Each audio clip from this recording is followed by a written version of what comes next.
ओम श्री परमात्मने नमः। ओम श्री गुरुभ्यो नमः। ओम श्री ऋषिभ्यो नमः। ओम असतो मा सद्गमय तमसो मा ज्योतिर्गमय मृत्योर्मामृतंगमय। ओम शांति शांति शांति। सर्वेभ्यो नमः। देववाणी संस्कृतम यूट्यूब चलदृश्यम प्रति भवतां भवतीनां च हार्दं स्वागतम। मित्रों, आज हम त्रैमासिक संस्कृत शिक्षणम की लाइव कक्षा संख्या 86 को पढ़ने जा रहे हैं। अभी तक हमने आपको 85 क्लासेस पढ़ा दी हैं, 85 क्लास पढ़ा दी है। सभी कक्षाओं को ये कोर्स मैंने एक ऐसा कोर्स तैयार कर दिया है कि इस प्रकार का कोर्स आपको कहीं पर भी ऑनलाइन और ऑफलाइन नहीं मिलेगा। सभी कक्षाओं को कोई 0 लेवल से संस्कृत को सीखना चाहता है तो प्लेलिस्ट में एक कॉलम बना दिया है, त्रैमासिक संस्कृत शिक्षा। 3 मास के अंदर कोई भी स्त्री पुरुष बालक बालिका 12 वर्ष से लेकर के 100 वर्ष का युवक युवती अपने घर पर बैठे बैठे निःशुल्क प्राथमिक स्तर की अच्छी नियमबद्ध तरीके से व्याकरण के नियमों से युक्त संस्कृत भाषा को शुद्ध लिखना और संभाषण करना सीख जाएगा। आइएगा, आज हम 86वीं कक्षा को पढ़ते हैं। हमने गत कक्षा में अब तक आपको कता प्रत्यय का पूरा पढ़ा दिया है। कता प्रत्यय कहाँ होता है, कैसे होता है और किस किस वाच्य में होता है, ठीक है। और गत कक्षा में मैंने आपको भगवत शब्द के रूप याद कराए थे, आपने याद कर लिए हो। चलिएगा, यदि आपको त्रैमासिक संस्कृत शिक्षण का ऑनलाइन कोर्स पूरा, उसका प्लेलिस्ट का लिंक यदि सर्च करने में नहीं प्राप्त होता है तो इस व्हाट्सएप नंबर पर आप संपर्क करके हमसे निःशुल्क प्राप्त कर सकते हैं। चलिए मित्रों, कता प्रत्यय का कंप्लीट हो गया है और ये हम कता प्रत्यय का हमने नियम आज हम पढ़ेंगे क्तवतु प्रत्यय को मुख्य रूप से, ठीक है। तो क्तवतु प्रत्यय को मैंने ये बता दिया था, आपको लिखा दिया था नियम 80 में कि कता प्रत्यय और क्तवतु प्रत्यय ये दोनों भूतकाल की क्रिया को बताने के लिए धातुओं से होते हैं, ठीक है। चलिएगा, अब आ जाइएगा, अब हम चलते हैं क्तवतु प्रत्यय की तरफ। कॉपी को तैयार कर लीजिएगा, पेन को तैयार कर लीजिएगा।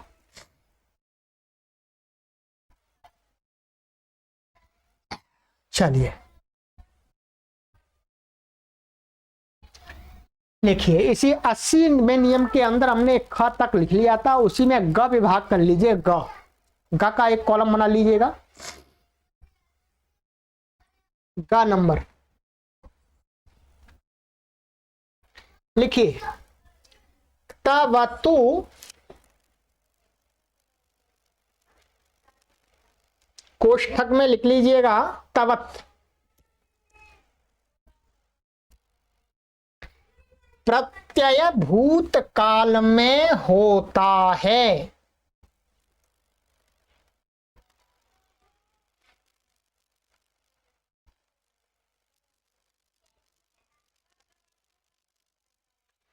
तथा कर्तृवाच्य में ही होता है।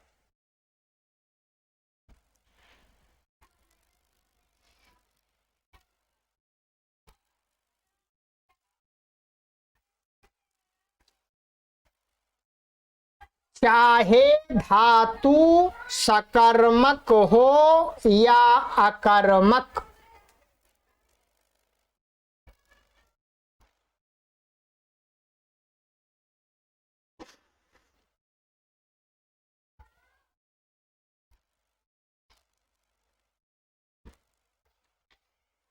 तवतु प्रत्ययांत शब्द के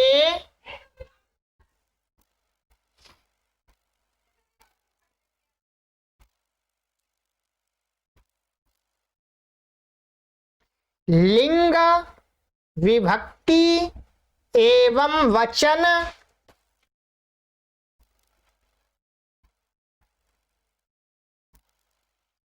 कर्ता के तुल्य होते हैं।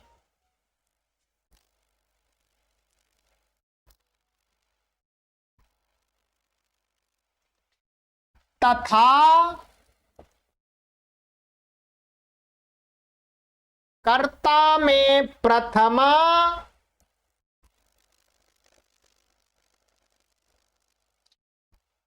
कामा लगा लीजिएगा, कर्म में द्वितीया विभक्ति होती है।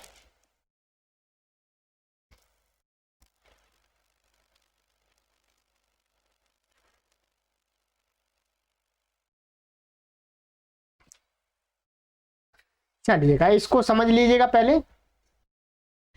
ये हमने आपको पहले भी बता दिया है कि जो तवतु प्रत्यय है, जिसका तवत शेष बचता है, उ और क हट जाता है।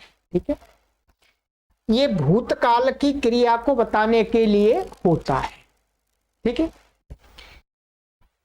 और ये कर्तृवाच्य में ही होता है, भाववाच्य में और कर्मवाच्य में नहीं होता है, ये ध्यान देंगे। ठीक है, चाहे किसी भी प्रकार की धातु हो, सकर्मक हो या अकर्मक, दोनों प्रकार की धातुओं से कर्तृवाच्य में ही होता है, कर्मवाच्य भाववाच्य में नहीं होता। और जो तवतु प्रत्यंत शब्द बन जाता है, उसका हम जब वाक्य में प्रयोग करते हैं तो उसके अंदर कौन सा लिंग होगा, उसका कौन सा वचन होगा, कौन सी विभक्ति होगी, तो वो किसके अनुसार होती है? कर्ता के अनुसार होती है। कर्ता में जो विभक्ति, जो लिंग, जो वचन होगा, वही तवतु प्रत्यंत शब्द का लिंग, वचन, विभक्ति होगी। और तवतु प्रत्यंत के साथ वाक्य बनाने में कर्ता में प्रथमा विभक्ति का प्रयोग किया जाता है, क्योंकि कर्तृवाच्य है। और कर्म में द्वितीया विभक्ति होती है। सरल है। ठीक है, ये क्लियर हो गया आपका? पहली वाली बातें हैं सारी, कुछ नई इसमें एक दो बात है वो समझ में आ गई होगी। चलिए अब लिखिएगा घा। घा नंबर लिखिएगा।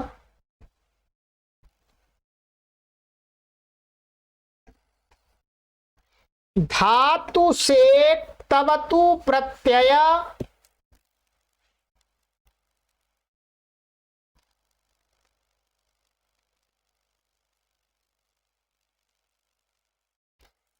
जोड़कर शब्द बनाना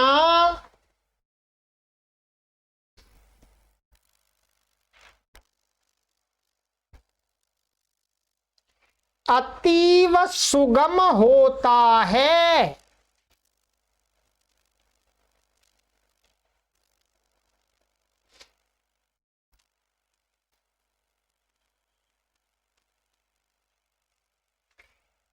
विराम। धातु से,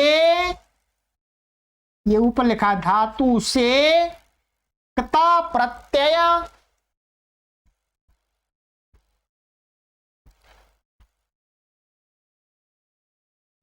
धातु से क्ता प्रत्यय लगाकर जो रूप बनता है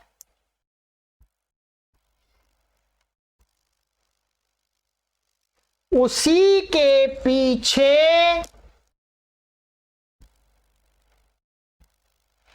वत, ये इन्वर्टेड कोमा में लिख लीजिए, वत, व और त हलंत है, वत,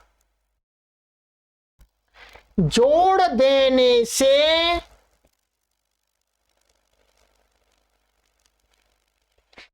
तवतु प्रत्ययांत शब्द बन जाता है।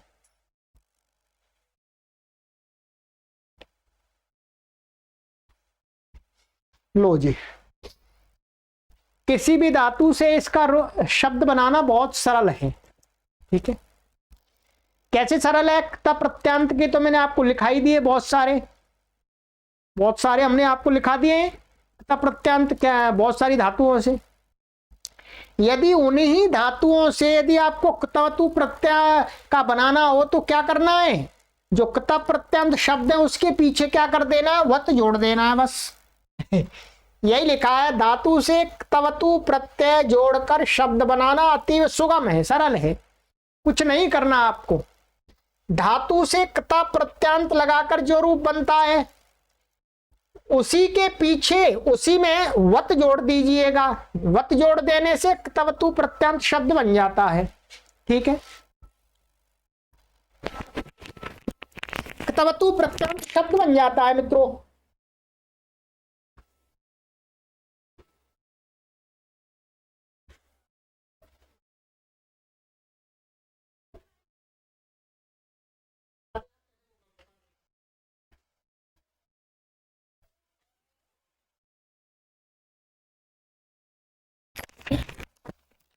हाँ, तो मित्रों क्ता प्रत्यांत जो शब्द हैं उनके पीछे वत लगा देने से क्तवतु प्रत्यय का रूप बन जाता है। थोड़ा डिस्टर्ब हुआ तो क्षमा चाहते हैं। चलिएगा, देखिएगा कैसे करना है आपको। देखिए, क्री धातु का क्त प्रत्यय लगा करके हमने क्या रूप बना दिया था? कृत बनाया था, कृत। अब इसमें हमें क्री धातु से क्तवतु का रूप बनाना हो तो क्या करना है? इसी क्त प्रत्यय के पीछे प्लस करके वत जोड़ देना है, तो क्या बन जाएगा? कृतवत। ये कैसा बन गया? क्तवतु प्रत्यय का रूप बन गया। सरल है, बिल्कुल सरल है, कठिन नहीं है।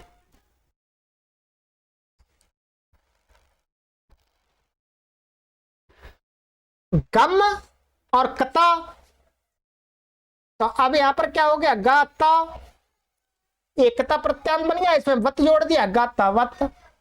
ये मूल शब्द बना क्तवतु प्रत्यय का। ठीक है, ऐसे ही पठकता तो पठिता बन जाता है, इटागम हो जाता है यहां पर। ठीक है, तो फिर पाठ्य वत जोड़ देंगे, पाठिता वत।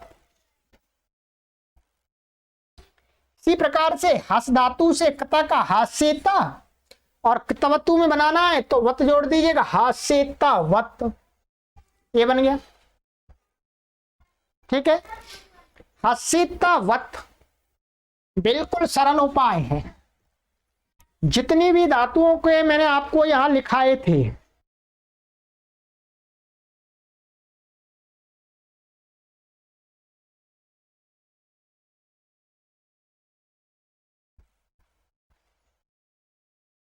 जो मैंने पिछली कक्षा में आपको बताए हैं,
मैं आपको दिखा देता हूं कि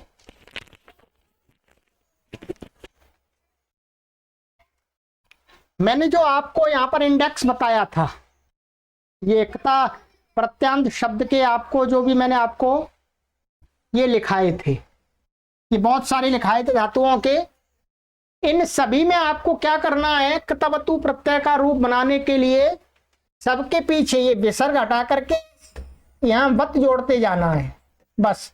अर्चितवत, भूतवत, आप्तवत, आरब्धवत, आलम्बिवत, आहूतवत, इस प्रकार से सब में वत जोड़ देंगे तो कैसे रूप बन जाएंगे? ये क्तवतु प्रत्ययान्त शब्द के रूप बन जाएंगे। ठीक है, चलिएगा। तो अब ये आपको स्वयं बनाने, इन सभी धातुओं से आप स्वयं क्तवतु प्रत्ययान्त के रूप लिख लीजिएगा। ठीक है, अलग से एक पेज पर, एक दो पेज पर इन सभी धातुओं के क्तवतु प्रत्यय के रूप बना लीजिएगा। ठीक है, चलिएगा। अब ये बात आपकी क्लियर हुई?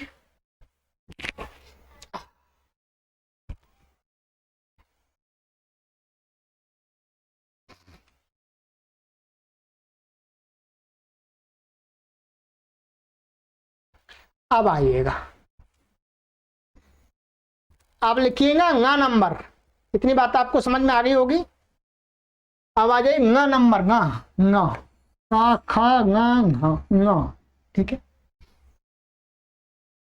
देखिए तवत प्रत्ययान्त शब्द के रूप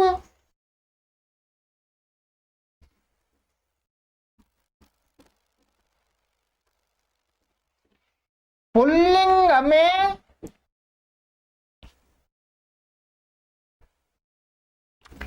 भागवत के तुल्य चलेंगे।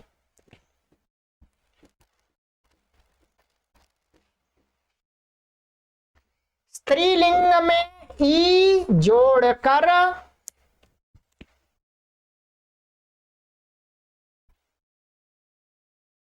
नदी के तुल्य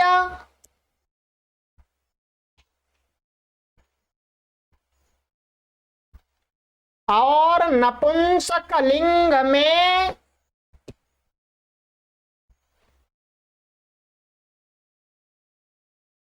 जगत के तुल्य चलेंगे।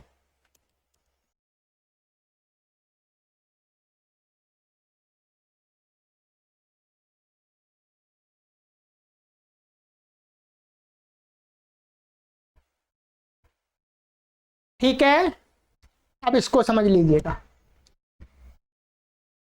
जो क्तवतु प्रत्ययान्त का हम जब शब्द का वाक्य में प्रयोग करेंगे तो उसके रूप हमको कैसे बनाने होते हैं? कर्ता के तुल्य। कैसे? कर्ता के तुल्य। यदि कर्ता पुल्लिंग है तो उसके रूप पुल्लिंग में चलेंगे। तो पुल्लिंग में कैसे चलेंगे? बता दिया, भगवत के तुल्य चलेंगे। जैसे भगवत के मैंने पिछली कक्षा में बताया, वैसे क्तवतु। इसके अंत में भी वत है, इसके अंत में भी वत है, उसके अंत में भी वत है क्तवतु के। इसलिए क्तवतु प्रत्ययान्त के रूप पुल्लिंग में भगवत के तुल्य चलेंगे। जैसे भगवान, भगवन्तौ, भगवन्तः। इसी प्रकार से यदि स्त्रीलिंग का शब्द कर्ता बन रहा है तो स्त्रीलिंग में चलेंगे। स्त्रीलिंग में कैसे चलाने हैं कि क्तवतु प्रत्ययान्त जो शब्द है उसके पीछे ई जोड़ देना है। क्या कर देना है? ई। अभी मैं आपको यहां बताऊंगा नीचे कैसे जोड़ देना है। ई जोड़ करके और नदी के तुल्य उसके रूप चला देने। ठीक है, नदी के समान नदी के रूप आपको स्मरण करा दिए। और नपुंसक लिंग में जगत के तुल्य। क्या है? नपुंसक लिंग में जगत के तुल्य। जगत शब्द के रूप मैंने आपको अभी याद नहीं कराए हैं, परंतु आज मैं अभी बता दूंगा। जगत के बिल्कुल सरल है। जगत के ऐसा मानिएगा, भगवत के तुल्य होते हैं, केवल 3 विभक्तियों में अलग होते हैं, या 2 में मानिए, 2 में अलग होते हैं बस, नहीं तो समान होते हैं। अभी मैं बताऊंगा आपको।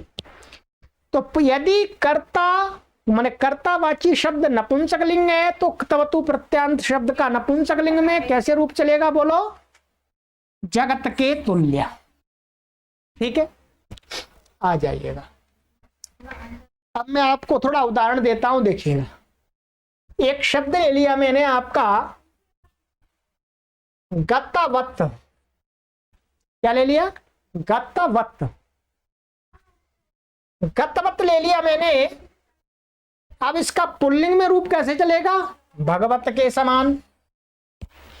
कैसे चलेगा? भगवत के समान। भगवत के रूप फिर दिखा दूंगा मैं आपको पुल्लिंग में। और गत्तावत और स्त्रीलिंग बनाना तो ई जोड़ देना है इसमें। क्या बन जाएगा शब्द आपका? गातावती। ये बन गया। अब नदी के तुल्य रूप चलाने इसके स्त्रीलिंग में, नदी के रूप भी आपको दिखा दूंगा दोबारा। गतवत, यदि नपुंसक लिंग में तो जगत के तुल्य चलेंगे। अभी इसको भी दिखा देंगे आपको जगत के तुल्य कैसे चलते हैं। ठीक है, मैंने एक एक पॉइंट आपका क्लियर कर दिया। वाक्य के अंदर अशुद्धि नहीं होनी चाहिए, ध्यान देंगे, अशुद्धि नहीं होनी चाहिए, ग्रामेटिकली कोई मिस्टेक नहीं होनी चाहिए आपके वाक्यों के अंदर। आइएगा, भगवत के रूप मैंने आपको कल याद कराए हैं, ये देखिएगा, ये याद कराए थे पूरे। ऐसे ही आपको कतवतु प्रत्यांत शब्दों के रूप बना लेने हैं। ठीक है, वैसे पूरे संबोधन सहित चलेंगे। कतवतु प्रत्यांत और कत प्रत्यांत के जो रूप होते हैं वो संबोधन सहित 8 विभक्तियों में चलते हैं, ध्यान देंगे। परंतु अभी सामान्यता हम इसमें किसका प्रयोग करते हैं, केवल प्रथमा विभक्ति वालों का करते हैं।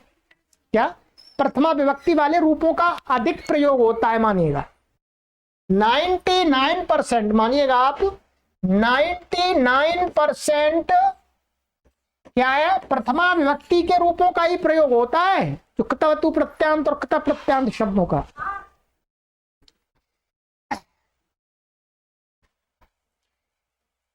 और देखिएगा, तो इसके समान, और आपको स्त्रीलिंग में ई जोड़ करके आपका नदी के समान बन जाएगा। ये कैसा बन जाएगा, नदी के समान बन जाएगा। ठीक है, और देखिएगा, जगत शब्द,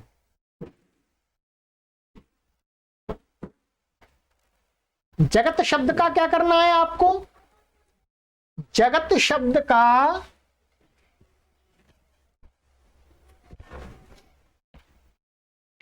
जगत शब्द के रूप आपको मैं आज ही याद करा देता हूं, कुछ अधिक नहीं है। प्रथमा विभक्ति, द्वितीय विभक्ति और संबोधन, इनमें 3 में अलग होते हैं। बाकी के क्या, बाकी के जो रूप होते हैं वो भगवत के समान ही होते हैं। तृतीया से लेकर के सप्तमी विभक्ति तक के रूप भगवत के समान ही होंगे, क्योंकि ये भी तकारांत शब्द है और वो भी तकारांत शब्द है, भगवत। ठीक है, इसके लिख लीजिएगा भगवत, जगत, जगत के 3 विभक्तियों में लिख लीजिएगा। देखिएगा, लिख लीजिएगा, ये जगत शब्द, जगत का अर्थ होता है संसार। ठीक है,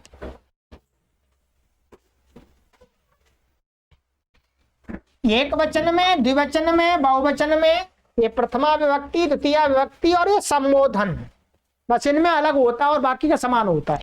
ठीक है,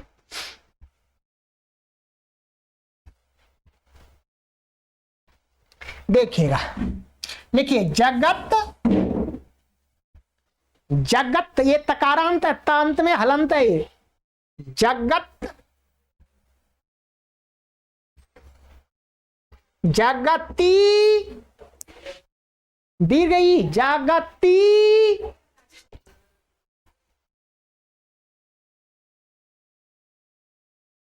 जगंती,